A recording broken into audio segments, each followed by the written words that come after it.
Information about the world of running, inspiration to fuel passion and excellence, and ideas for making connections and finding community. You're listening to A to Z Running.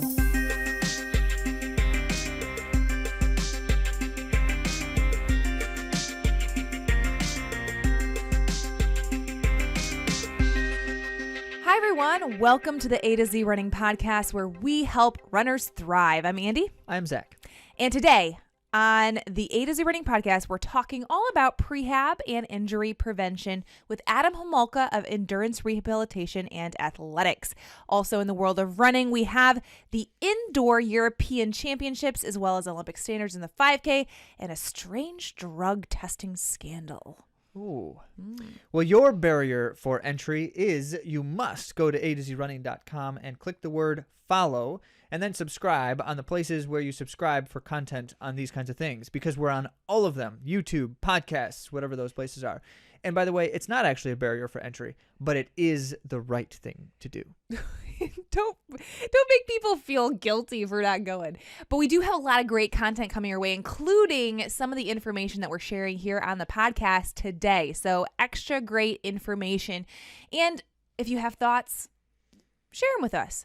We actually had a great conversation about failing forward. I had posted about my Trials of Miles 5K experience. It wasn't what I hoped for.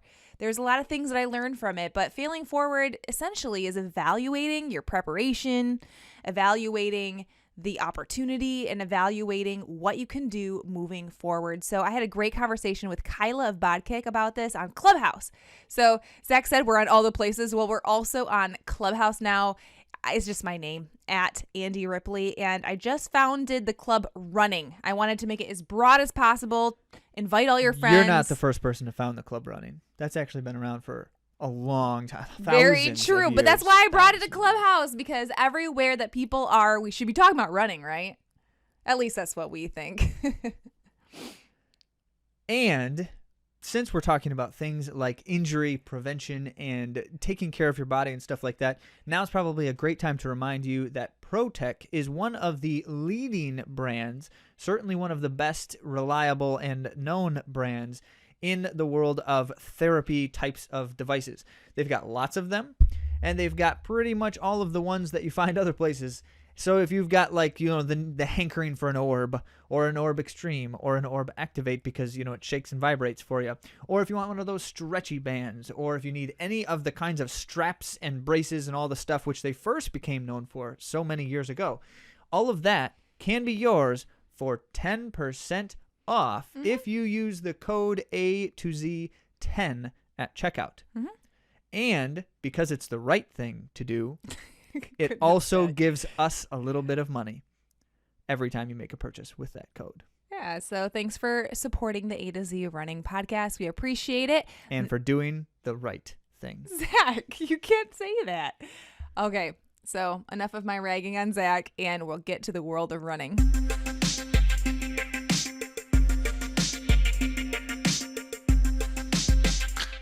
First things first, in the world of running, the European Indoor Championships have concluded. It was through March 7th. There were about 4 days of competition and competing across all ranges of events in indoor track and field. These things are always super exciting. I'm just such a fan of track and field, and so when there are championships going on, it just warms my heart, even though I don't always follow all of them all the time. And we're not going to tell you about every single thing that happened because it's a big track meet. Lots of things happened, including lots of championship, national records, world-leading performances, all this kinds of stuff, and that's always great.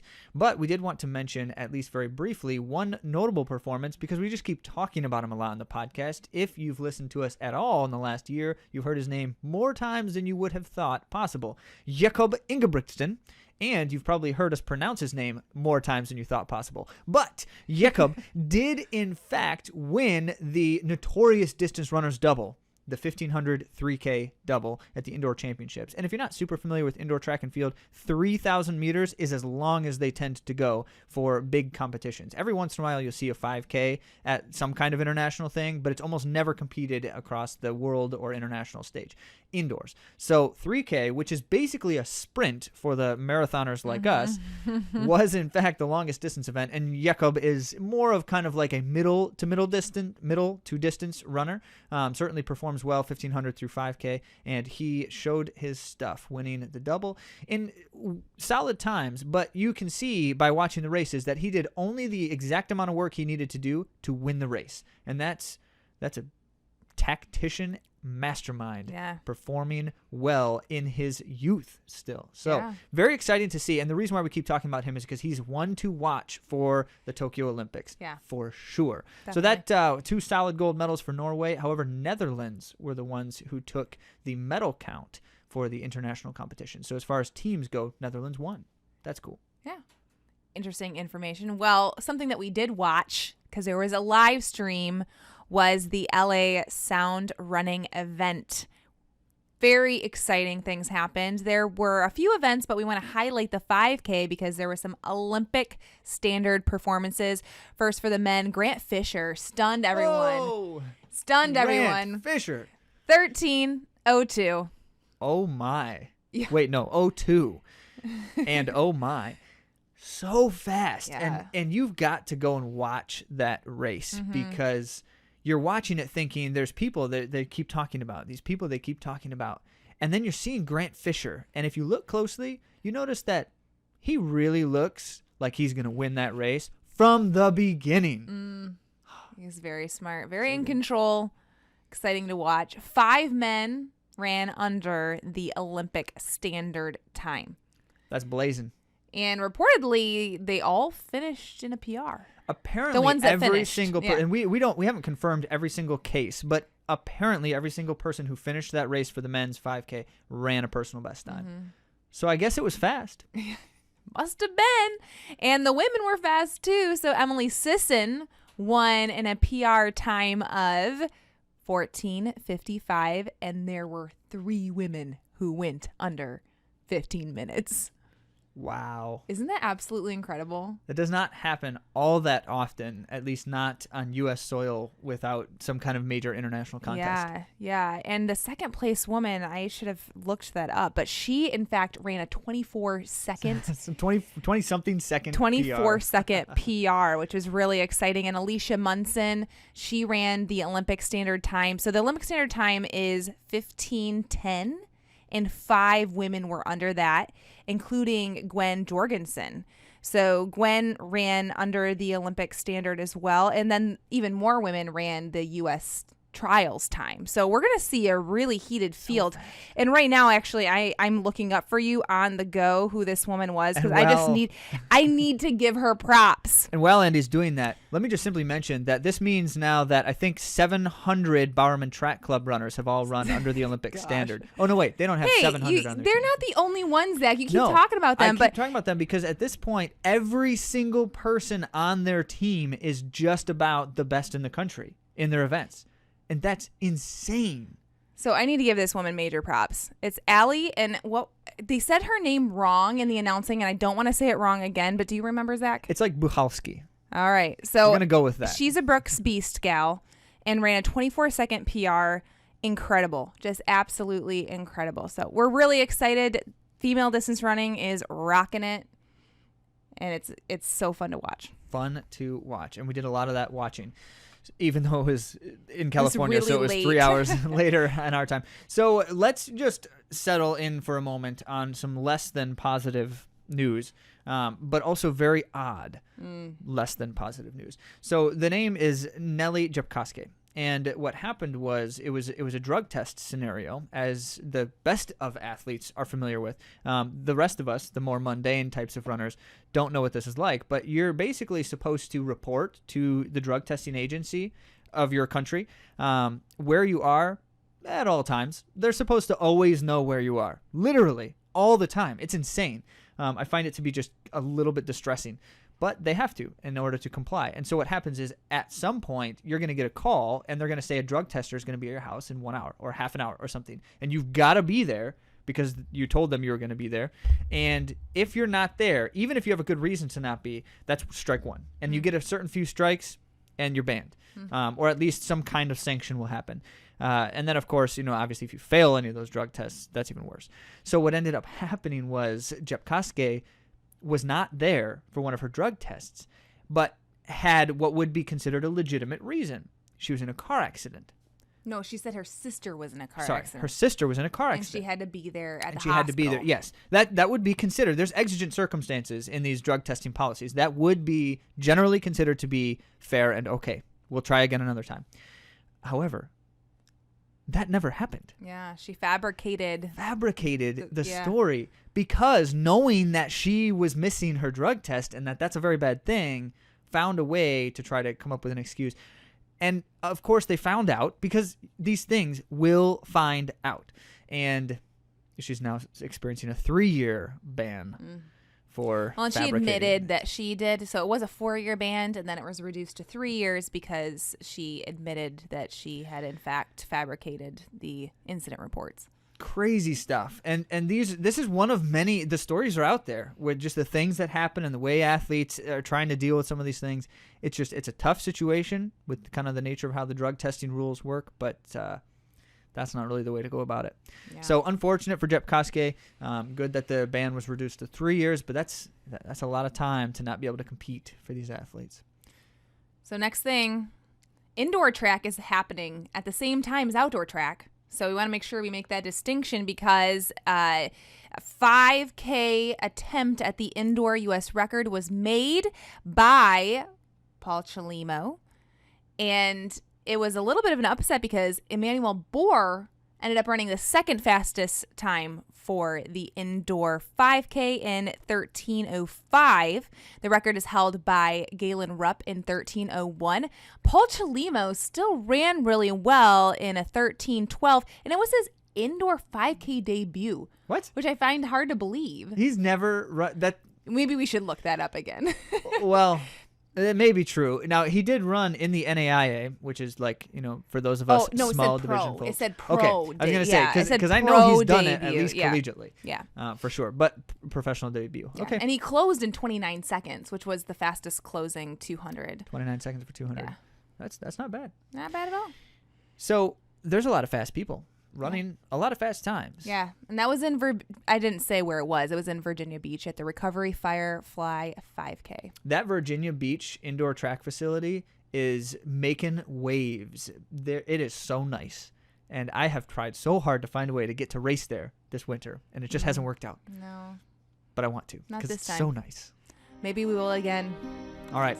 Well, that wraps up what we've got for the world of running at the moment, and always more to come, always more news on the horizon. And let's get on to the main topic.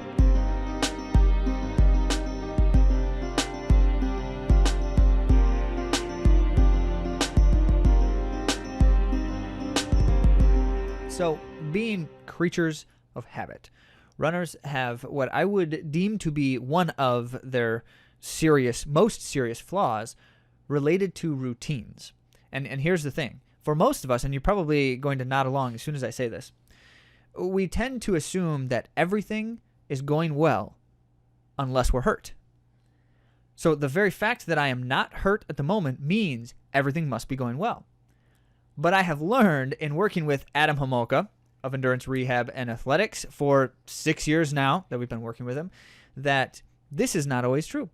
As a matter of fact, many things can be wrong and yet not be injured yet.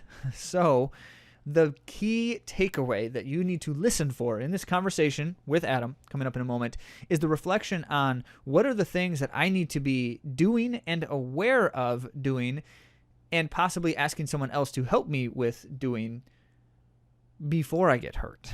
That is the key. So injury prevention, and when you talk about preventative medicine in general, of any kind, it's basically this whole game of trying to predict the future, right? Where you have to anticipate based off of me in my specific circumstances and my specific needs and situations and strengths and weaknesses and all of that, what kinds of things might I need to do to prevent some possible injury in the future? And while that sounds like it's the game of like I'm doing it so that I don't get hurt in that outside chance down the road, really what it ultimately is it's making me a better, stronger, feel better runner. And so even if you're not worried about injury, because I will admit that there are people out there who never do any of this kind of stuff and have never been hurt. Yeah. Those people do exist. There are not many of them, which should tell us one thing right away. But because some of them exist, many of us have had long stretches of experiences where we've done nothing but just put on the shoes and go out for a run and been just fine. And that can be the case, but I can assure you of at least one thing, if not many others. And the one thing is you can feel better while running. If you're not doing any other things, then I know for a fact you can feel better while running. So we're going to start there for your motivation. Adam's got a lot of great things. And one thing you need to know is he's going to talk about some specific exercises and movements and such. And he even put together for you, our listeners, a pre-run routine or general strength routine that is an excellent starter for any runner, basically addressing many of the common things that runners need to be doing in general. And he's put that together so that you may have it no charge, which is a wonderful service. Thank you, Adam. And because we wanted to make sure this is the most accessible possible to you, and this is an audio show in most instances, we went ahead and demonstrated them. But you're not going to be able to see it while you're listening. And so what we've done is we've also included in the website show notes the specific link to a YouTube video that will show you the complete routine as well. Very good. Thank you, Andy, for demonstrating that. We'll have to put some disclaimers on that, I believe. Well, Adam Homolka of Endurance Rehabilitation and Athletics is one of my heroes because he helped me be able to train with bilateral hip labrum tears for the Olympic trials. Well, first for the qualification and then to compete at the Olympic trials. So he is one of my heroes, personal heroes. But we should tell you a little bit about him. Adam has his master's in physical therapy. He is certified in ART, which is an active release technique, as well as FMT, which is functional movement technique. And he does all of this at Endurance Rehabilitation and Athletics in Ada, Michigan. So he specializes with runners. Like in general, like he helps runners get healthy, stay healthy, get stronger, and be more efficient. So he's worked with Olympians, pros, all kinds of people, and he's willing to work with all runners and athletes and maybe some that aren't. I don't know. Very true. And he has a lot of great resources at his disposal. He has all the tools, the 0G boost and the ART certification, like I mentioned before. He has ultrasound as well as stim tech. And Brian, who works with Adam, is certified to do dry needling. So it's like a one-stop shop for runners. And you should know they also do virtual consultations and visits because knowing that not everyone is able to, or, you know, with the COVID situation for a while, no one was able to get in person to some of the things, which obviously is the best case scenario when they can see you in person and work with you directly. But if you're not in the West Michigan area and yet you still don't have direct access to a highly qualified running specialist for these kinds of things, it might be worth giving Adam a call as well. Absolutely. Well, let's get to the talk with Adam. Welcome, Adam Homolka, once again to the show. Adam, thank you so much for taking the time again here to come on, share with our audience, be able to spread your expertise far and wide. Hey, good morning. It's always my pleasure. It's nice to be on the video and see the studio as well. It looks great. Yeah, we got, well, it's a little bit empty today, as you see, no Andy for the A to Z. But yeah, it's, it's been a good time kind of going the video route here and being able to see people and talk to your face. So definitely appreciate. And as you've shared so much, Adam, with ourselves directly in working with you and with so many other runners and many of them listeners on our podcast, as it were, just really trying to dig into the topic of how do we take care of ourselves well before there's an injury problem. You know, we're all familiar with rehab and post-injury types of things, but what can we do in terms of prehab? And to dig into the topic very specifically, I'd love for you to just reflect with us on what does it mean to prehabilitate, if that's even a real word. I don't know if it is. So what does that mean to do that? And why are we as runners benefited by spending a little bit more time and attention on that end of things? Yeah, you can coin that if you want. I haven't heard of it, but Webster might take care of it for you.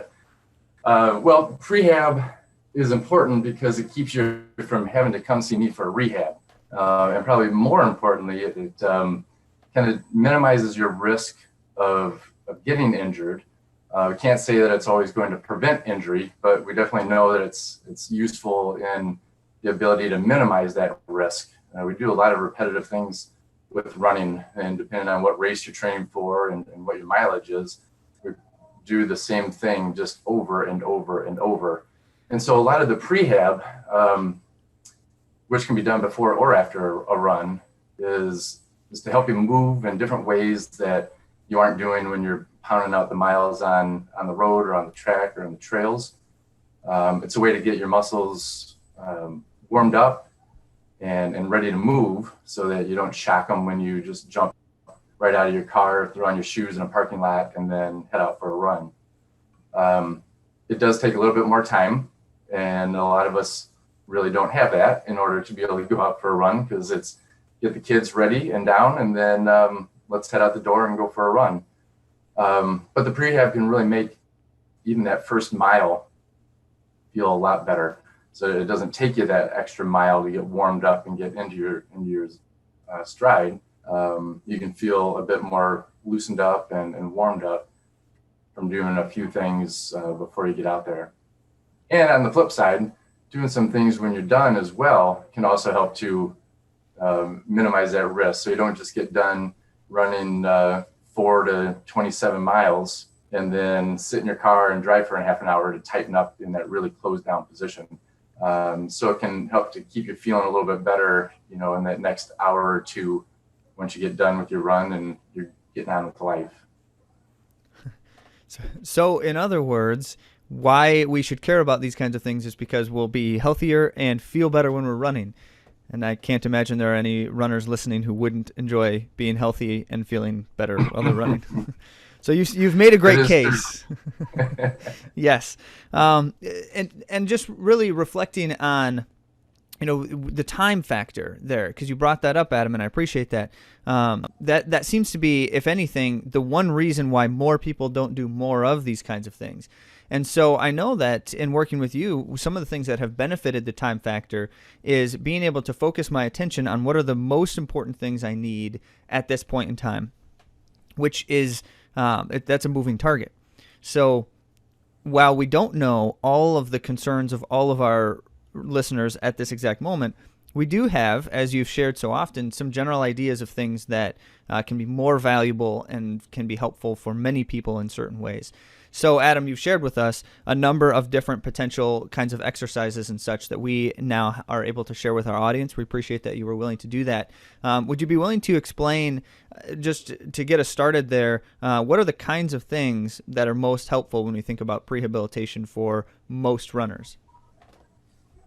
Well, the exercises, like you said, are very fluid. I mean, the ones that I shared with you are just some of my current favorites.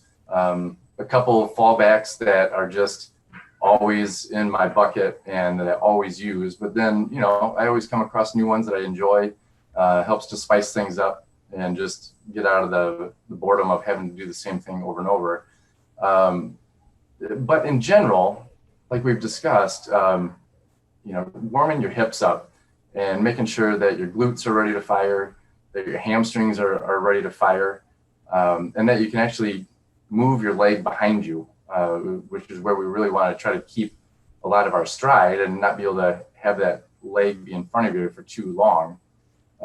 So stretching out your hip flexors, getting your glutes, your glute max, glute medius, glute minimus, and your hamstrings, getting those ready to fire and get warmed up. So once your foot hits the ground, you have a good solid foundation that's going to contract and react quickly to be able to propel you forward and not run out of steam, really early.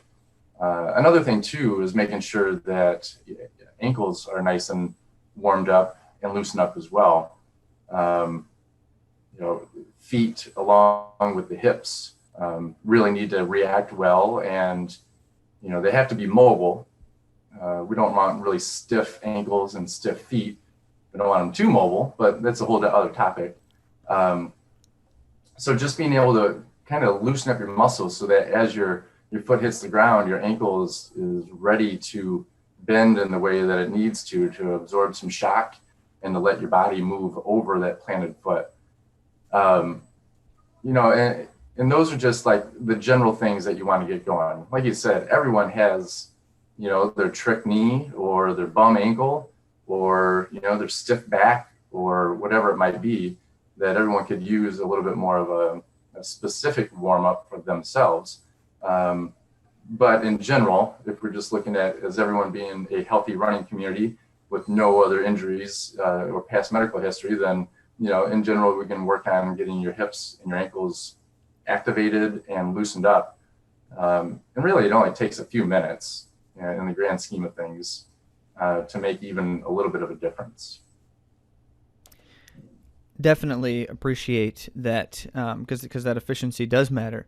And so, Adam, I'm looking at this list of some options here, and I appreciate that you said it.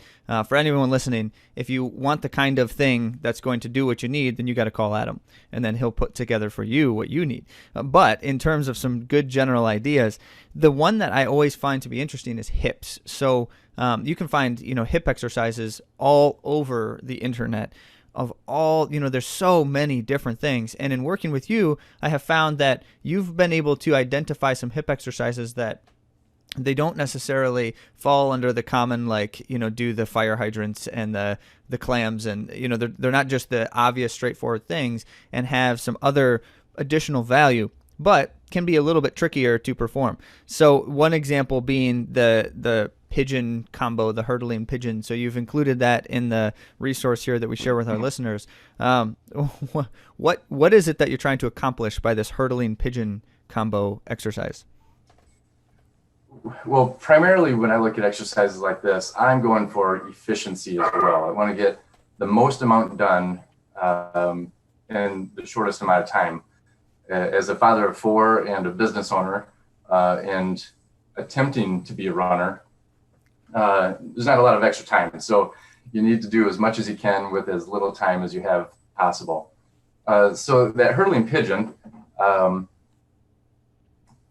is a great way to be able to loosen up the back of your hips, loosen up your adductors in your groin muscles, and then also get your glute muscles and those deeper hip rotator muscles that really help to stabilize your hip, getting those muscles to be warmed up and activated. So it's like a 3 to 4 movement exercise, where as you lean forward, you can stretch out your low back, you stretch out the back of your hips, and then as you bring yourself back up, you're activating those muscles as well. So we're getting a short stretch with a muscle activation, and then as you rise up onto your knees, you're activating those muscles just a little bit more. Get those deep hip rotator muscles kicking in, getting your glute muscles kicking in, getting your hamstrings kicking in. And then as you rise up and you squeeze at the top, you're going to be stretching out your adductors and opening up the front of your hips and those hip flexors. And then the last part of that exercise is slowly bringing yourself down. Sorry about that. It's slowly bringing yourself down. And that's really getting that eccentric control of all those muscles in your hips. And by eccentric, I mean you're controlling yourself against gravity, which is primarily what we do when we run. We're jumping, and then we're controlling a fall, and we're trying to make sure that our body is going to accept that fall easily. So as we go through that motion, we can really wake things up and stretch things out, and actually really find out where some of your weaknesses are, because it can be a pretty challenging exercise. And that's an important point, because I, being one who felt like I had a decent handle on some hip things at one point. You were working with me and you recommended this one in particular. And in trying to do it, found that I could barely accomplish the exercise, like weakness and immobility in different places. And so we can find so quickly that we've got these weak areas, these inflexible and immobile areas, that we didn't even know we necessarily had because we're not addressing them in the right ways. So I've appreciated that. How about, I do want to ask just quickly about ankles.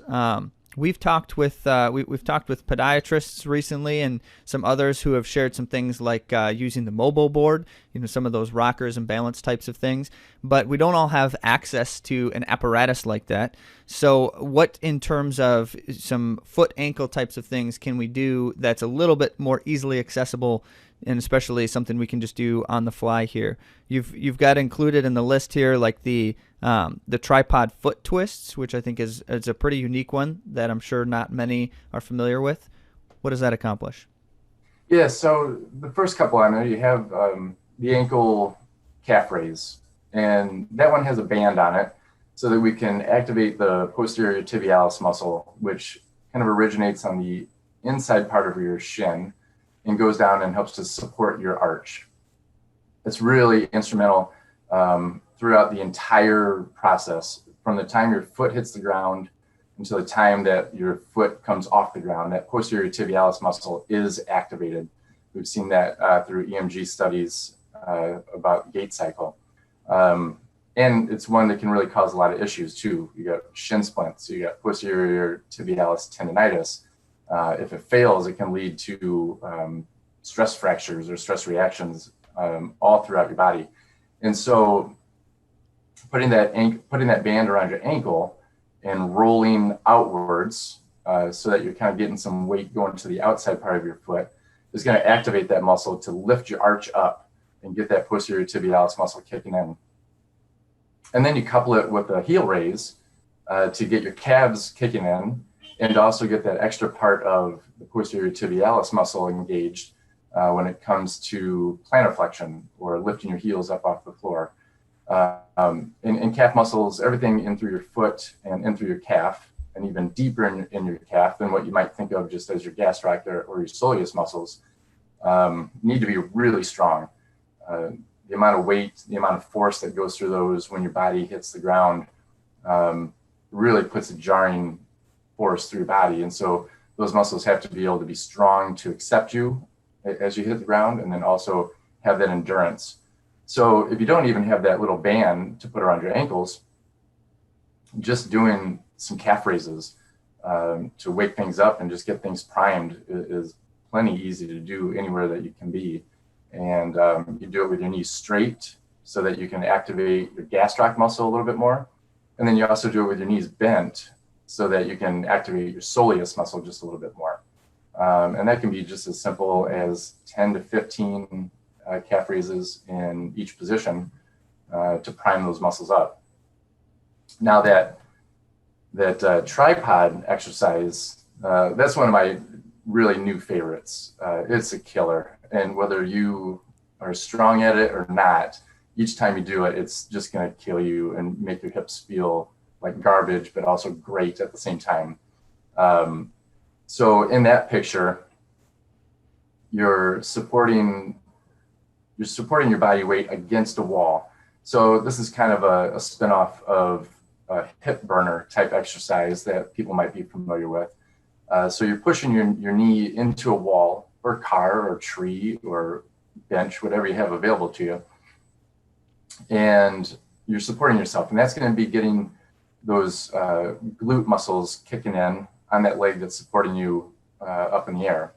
And then your leg that's on the ground that's holding you up is going to be twisting back and forth. And what that ends up doing is it starts to get those deeper internal and external rotators of your hip muscles generating and firing. You can do this again without a band, like the picture shows. And as you slowly let your knee move inward towards the inside of your body, you're going to be working your eccentric external rotation, which is what happens when your foot hits the ground. So we can get your foot to be strong, and then we can get your hip to be strong. And those muscles can then accept a lot of those ground reaction forces that hit your body when your foot does hit the ground. When you use a band around your knees with that exercise, you're going to feel the muscles in the back of your hip within 2 repetitions. I guarantee it.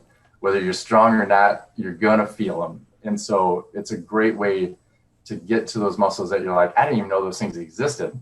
And all of a sudden you're using them a little bit more, kind of like that hurdling pigeon exercise that just wakes you up and say, oh yeah, that's got some things moving back there that I'm going to feel throughout the rest of the run.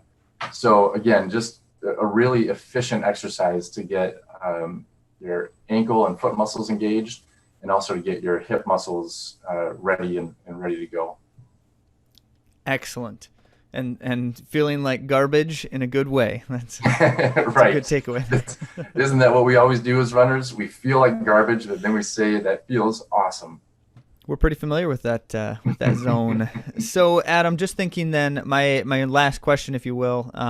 We know that one of the most common reasons that we end up injured or otherwise end up with problems is because of introducing some kind of new stress into my running experience that I wasn't otherwise doing regularly, and as a consequence, I end up doing something or causing something problematic. So those kinds of new stresses, things like, increasing your training, more mileage, and adding intensity suddenly that I wasn't used to, or even something like in these winter months, changing up the terrain. I'm running suddenly on an indoor track over and over and over, or I'm going on a treadmill and I haven't done that in a year, or of course running on the snow. Any of these kinds of things being new stressors, what can we think about then when we can anticipate ahead of time, I'm going to change something, I'm going to add a new stress in? What can I do to prepare myself so I don't end up causing that inevitable, soreness that leads to injury, all of that? Yeah, I mean, that's one of the first questions that I ask people when they do forget to do their prehab exercises and they end up in rehab is, what changed? What did you do differently over the last couple weeks that might have stressed your body differently that led you to feel this soreness or this tightness, or what led to this failure of your body supporting you? And it's one of those things that people would do without even really thinking about it. We have 4 seasons here in Michigan, and we just run in that season, and it's nothing new to us. It's nothing different to us. It's just that that's what we do. But during that transition, we also have to be aware, like you said, of our terrain is going to be different. We're going to be taking much smaller steps. Our cadence is going to start increasing a whole lot more when we're running on a slippery surface, whether that's in the trails with some wet leaves and some mud, or whether it's out on the road and we've got some snow with some ice, some slush to deal with. And so those are things just to consider, that if you're taking smaller steps, if your cadence is increasing, then your legs aren't moving as much as they were in the spring and in the summer when things are nice. You're moving your legs through a much shorter range of motion. And so with that, there comes a tightness within your muscles. There becomes a tightness in your hips. There becomes a tightness in your ankles and in your knees, because you're just not moving those joints through as large of a range of motion as you were previously, when you could just stride out freely and not worry about your foot placement all that much. So that tends to lead to a few more of these issues, to where you just start getting tighter without really realizing it until something really starts to nag you when you're in the middle of a run or at the end of a run. So that's one thing to pay attention to, just that whole transition of our seasons. You just start to be a little bit more aware that even going from winter to spring and summer, again, you're going to start striding out a little bit more coming out of the winter seasons. And then your body's not going to be ready to do that because it hasn't been doing that for a few months. So you have to be a little bit more cautious and aware of what season it is and what season you are in your training. And another thing is too, people will finally start to realize, hey, it's time to start training for a race. And all of a sudden they jump on, if they're not properly coached, and they'll just find some training method and jump into it. And whether that's going all barefoot because they read a book and they want to go do that, or if it's like a couch to 5K, one way or the other, if you're starting a new training system, you need to kind of ramp up into that. And so that can just be starting to actually, go for a walk, for 30 minutes a few times a week before you start to go for a 30-minute run. If you haven't been doing much in the previous weeks or months. Doing a few of these exercises that I provided can be a good place to start for a couple weeks, just to start waking muscles up and stretching things out and preparing your body to start a training module and get into that system. So as you start to add, if you think about adding more stresses, you have to think about how you want to gradually ramp up into that. And so again, it goes into the time thing. We need to take a little bit more time to get into our training, whether it's the couple minutes getting warmed up out of the car before you go for your run, or whether it's waking up from hibernation in the spring and getting back out into the trails and getting back out onto the roads. You should have a little bit of a ramp up, whether that's a few days or weeks of walking, or whether it's even starting off with talking to a coach or coming in and talking to a physical therapist to identify a few things to work on before getting into that training program. And that's probably a great segue into the key factor here is knowing and being aware of what you can do and how you can essentially address those stressors before they happen. And certainly, if you're in the midst of something and things are going wrong, it's never too late to give someone like Adam a call and say, help me out here. What can I do? Or should I say it's never too early? That's probably that's a better way to say it. So I appreciate that because, that's always been the case with our experiences over the years as we're interacting with runners in our audience and certainly in our own running, that, retrospect is always clarity, but it doesn't have to, wait until that to be able to make good decisions. And so the use of things like this routine that you've shared with us, and we appreciate that, sharing that with our audience, and just thinking about what is it that I need to do to be able to kind of ease into this next thing that I'm trying to tackle. And I'll share with you very briefly, Adam, because we've talked about this over the years a number of different times. This time of year, I tend to have the same kinds of problems. I come in to see Adam for the same reasons every year, it seems. And one of the things that is a cause for some of those problems is I immediately go from running, on the dry roads in the fall to doing like 20-mile runs on a treadmill or trying to run 10 miles tempo on a treadmill. And it always causes me problems when I do that. And this year, probably for the first time, maybe ever, I thought about these conversations we've been having, and I think, I should do a couple of miles at a reasonably hard pace on the treadmill, and then just have that be the workout for the day and jog easy, just ease into it. And I appreciate, because I think that in heeding your wisdom from all of these years, that this is the first time in a winter that I haven't had a major interruption to my training at this point. And that's good because I'm also near the end of a training cycle, and I don't really want to afford interruptions right now. So, thank you. Yeah, it's wonderful. Miss having you in here so we could chat. But it's also nice to not have to look down on you on a table as well. Better to look at a camera and see you across the desk. Definitely. Well, Adam, thank you so much for your time today. Thank you for sharing with our audience, and certainly we'll share your contact information. So often these questions become, there's a very specific problem that I have or a very specific need that I have, and as you've said, we can provide some general insight all day long, but the most important thing is that if I've got an issue or if I've got a situation and a need, I should talk to someone about it so I get specific recommendations for that. So we'll direct people your way. Yeah, and things don't, people might be worried about physical therapy, saying, I don't have time for that. They want me to come in 3 or 4 times a week for the next 8 months of my life. And it really doesn't have to be that difficult. Kind of the sooner we can address something, the sooner that you start to notice that one of your hips is starting to bother you over the last 4 or 5 runs, and it's just kind of hanging out for a week or two. Those are the things that if you can recognize those, you could come in and we can get that figured out, within 1 or 2 visits, maybe not even that, just sometimes it can just be an email or a phone conversation.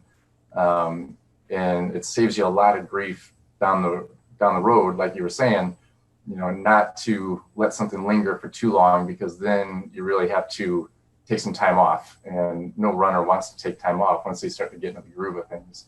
So we can really knock a lot of things out and keep you running by catching these things early, showing you a few things to work on, and really not interrupt that training program. So you can keep going, and we can make it as easy for you and as easy as your life as possible.